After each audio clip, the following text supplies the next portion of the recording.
Durant news yet? Nope, but we'll tell you if it happens. Welcome into the PHNX Bets Daily podcast, brought to you by the DraftKings Sportsbook app, America's top-rated sportsbook. Be sure to like and subscribe. Leave us a 5-star wherever you get your podcast. I'm Johnny and Shawn. He is Shawn DePaz, live at the PHNX headquarters in downtown Phoenix. Super Bowl week in the Valley. But, Shawn, what everybody wants to talk about is what is going to happen with the Phoenix Suns ahead of the NBA trade deadline, and what are our friends at DraftKings and basically all Las Vegas sports books telling us pertaining to Kevin Durant and company, especially after the abrupt trade of Kyrie Irving. I mean, Kyrie Irving demanded a trade and got traded before the Arizona Cardinals hired a head coach. I love how everything that happens for you is in the context of the barometer. The Cardinals going on vacation. I hope it happens after the head coach gets hired. No, yeah. I mean, I'm far more concerned about the trade deadline than I am anything going on in football. That's for damn sure. Yeah, Kyrie was. It's fascinating that Kyrie requests a trade this time, and everything just happens immediately. Go over the offseason, everybody wanted to leave, and they just held their ground, and now they were just like, I'm not going through this again. See ya. I knew he was never getting traded to the Eastern Conference. There was no shot at that, and I'd be shocked if KD, if he does get traded, ends up in the Eastern Conference. But the Suns' kryptonite just got even stronger. That's concerning. Yeah, it is. And the Suns were undressed in the postseason last year by Luka and company. Most of that series was not competitive. Game 7 was not competitive. And everybody wants to talk about, we just got to get our guys back and healthy. I mean, the team was healthy in the semifinals last year. I mean, Chris Paul was banged up. You ever going to have a fully healthy Chris Paul? No, he's damn near almost 40 years old. And so I think that if I'm a Suns fan and I'm looking at the odds, especially after I hear, well, the Suns almost traded for Kyrie. No more almost. Anything. Yeah, exactly. Like, you either want to win a championship and you want to be a contender again, or you're just kind of biding time until your window closes. And it's a stark reality. They need to give Devin Booker a fellow all-star to compete with, primarily somebody on the perimeter. Like DeAndre Ayton, Mikal Bridges, Cam Johnson, these are nice players. These should not be untouchables for somebody like Kevin Durant. And Shawn, I've seen that on the Twitter streets, which is like, well, don't trade, do everything you can, but don't trade Mikal or don't trade DA. It's like, I'm sorry, we're not talking about the singular best player in the NBA right now. You have to give up something to get something. And I feel like if you just stay status quo and you trade Jae Crowder, we're going to talk about Jae Crowder's odds to be dealt here in a little bit, and you get back like a rotational piece, you are asking for, in my opinion, a early dismissal from the postseason come this summer. Yeah, no, 100%. And I mean, like I said, there was definitely insult added to the injury with the fact that Kyrie got traded to the Mavs of all players. Obviously, you would love to keep this entire roster this exact same way it is and just add Kevin Durant to it. Obviously, not that realistic. Kevin Durant would be the second best player on this team. He would be the best player on this team, obviously. I don't care what your name is as long as it's not Devin Booker. It could be Monty Williams. Pack up your bags. Enjoy your brownstone in Brooklyn. We don't need you here because Kevin Durant is coming. Yeah, nothing should be off limits with the exception of obviously Devin Booker for Kevin Durant. Do you think it was a misstep not trading for Kyrie? Because I know a lot of people are on kind of both sides of that whole dilemma where you don't want to bring Kyrie, the human being, into this locker room. But at the end of the day, Shawn, like, he's averaging 27 points per game, and he makes one of your rivals better, supremely better. It's tough. I would have. I don't know how well it would have sat if the Suns had given up more than they had offered. They offered Jae Crowder, Chris Paul, and I believe 2 first-round picks.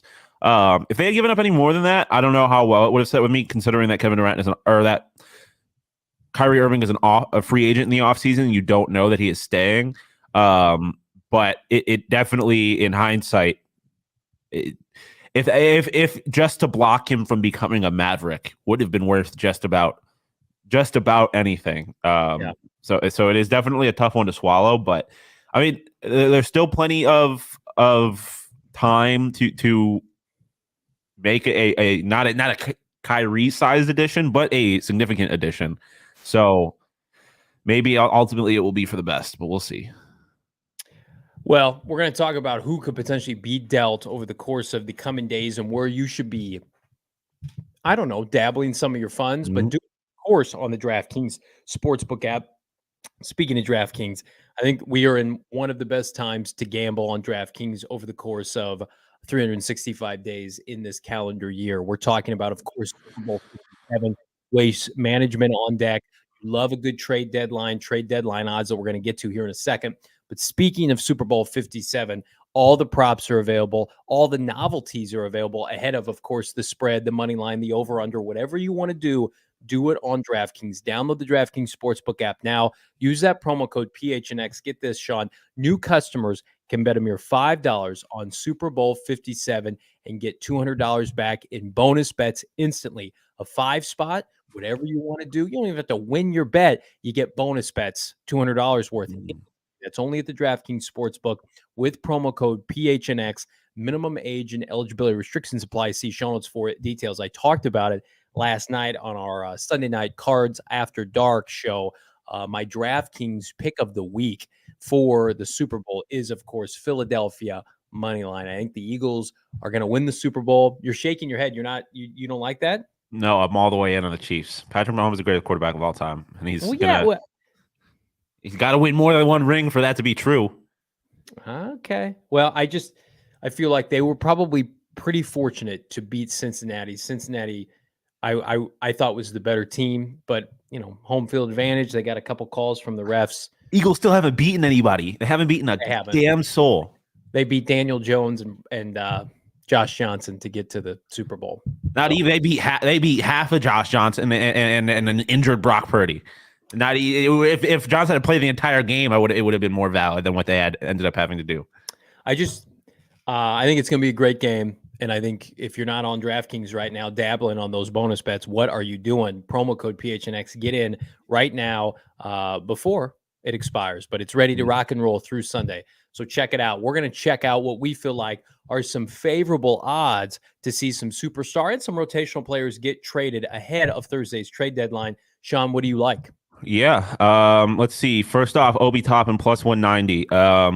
My kind of thought process with this was looking at guys who were rumored that teams were rumored to have been interested in, and that those teams also have pieces to get rid of.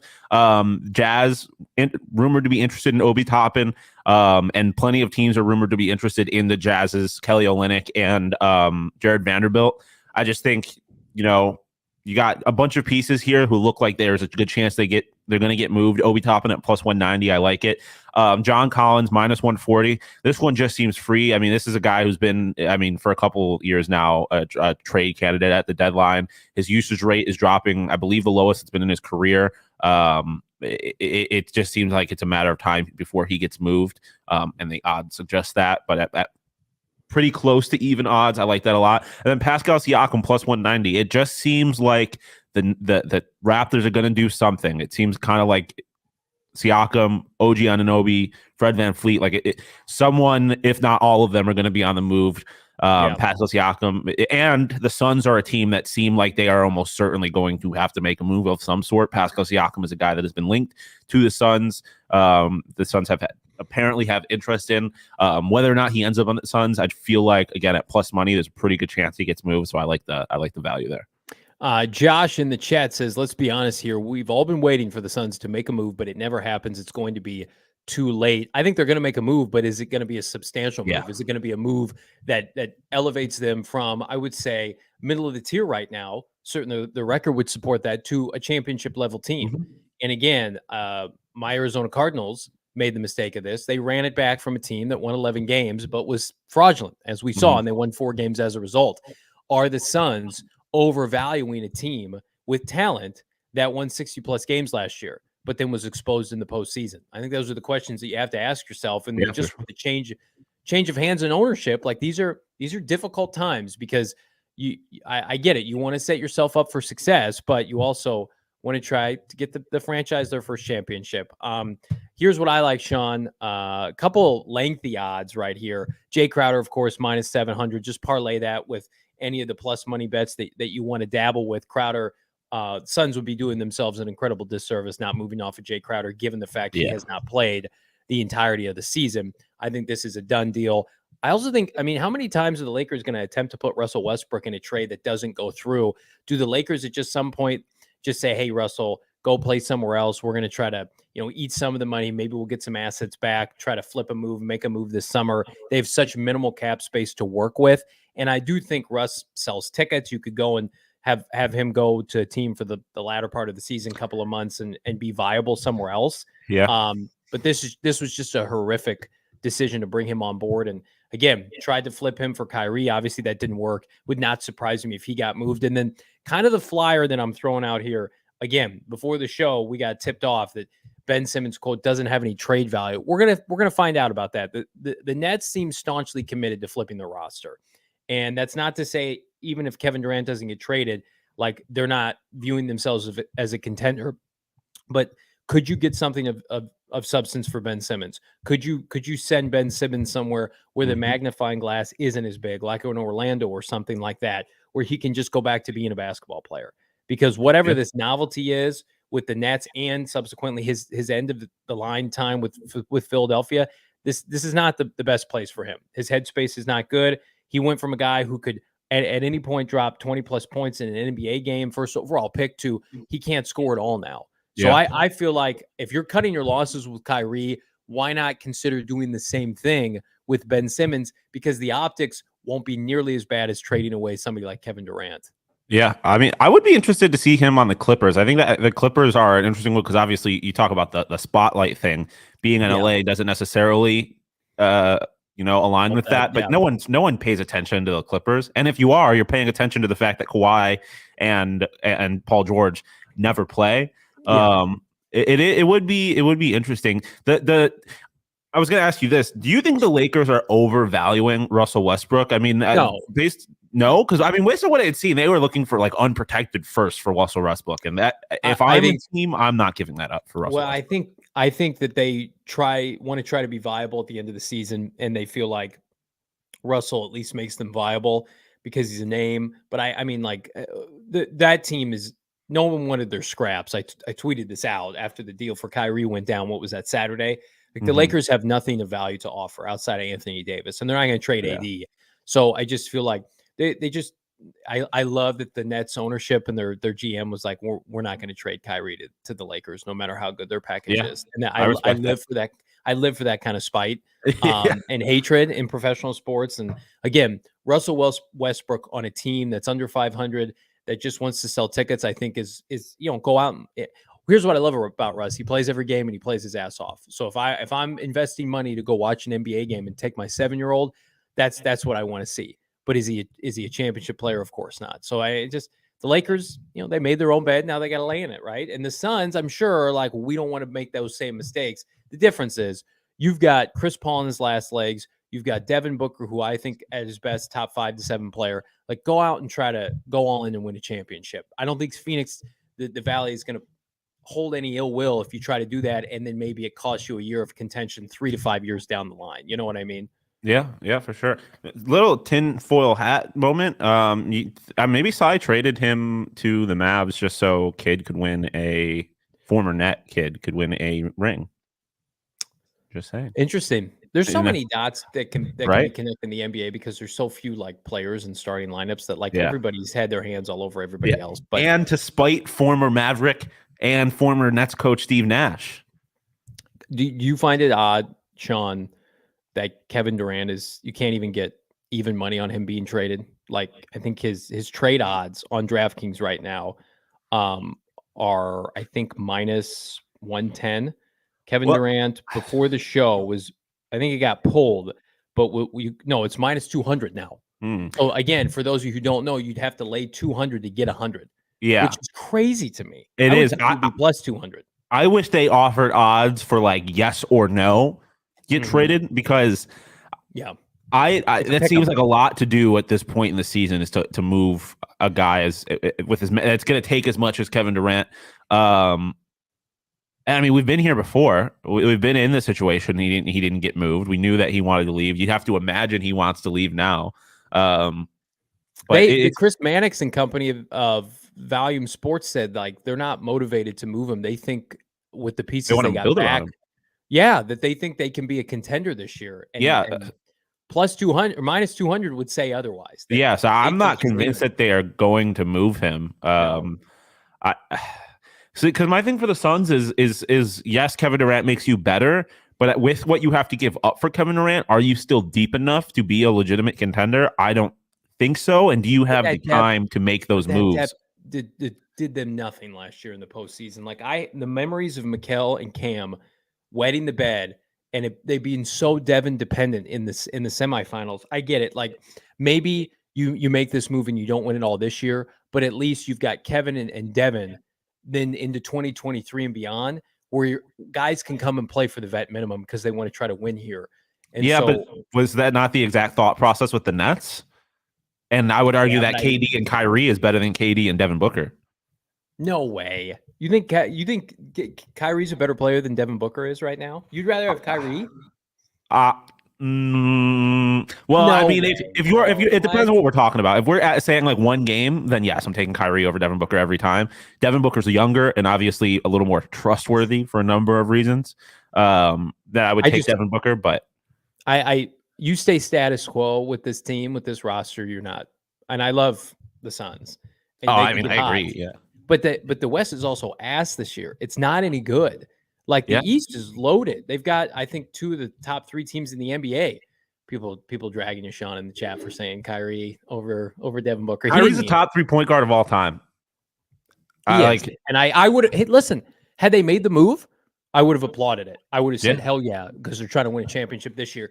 But I don't know if you can let it leak out that you were trying to flip Chris Paul and some firsts for Devin or for Kyrie Irving, whatever the package was, and not try to do something of equal value. You got to go out and get a Bradley Beal or somebody like that now. Yeah. I wanted to ask your opinion on that too. The extent to which Chris Paul's feelings are hurt over the fact that he was. I don't give 2 shits about that. Well, I agree, and also I don't know that Kyrie actually or that Chris Paul cares that much. Or I mean, sure he cares. Yeah, he probably would rather not get traded. But also, he's been around this for a minute. He's been parts of trades over and over again, and I'm pretty sure he even realizes that Kyrie Irving is on a different level than 80-year-old Chris Paul. I don't think this is just like I don't think they just dropped a bomb on their season like the locker room's ruined now. They're not like I think that's a little dramatic.